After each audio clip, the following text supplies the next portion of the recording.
দেখো রাতের খাওয়া প্রায় কমপ্লিটের মধ্যে হয়ে এসছে। এখন রাত্রি 10:30 বাজে।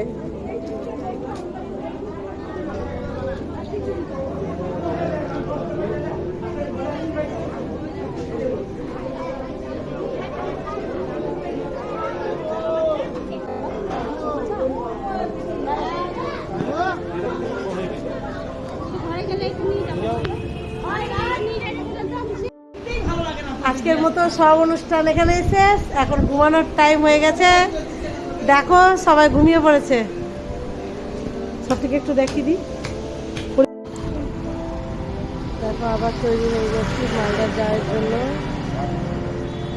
2 দিন থাকলাম আমরা এখানে। দেখো সবাই হালকা করে চা খাচ্ছে।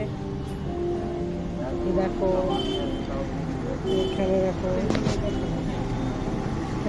সবাই। এবার বাস ধরবো, তারপরে বাড়ি। এই দেখো আমরা বাড়িতে এসে যাচ্ছি। আমাদের সাথে রাস্তার পাশে ওঠার সময় একটা খারাপ ব্যাপার হয়ে গেছে। আমার মায়ের পার্স চুরি হয়ে গেছে।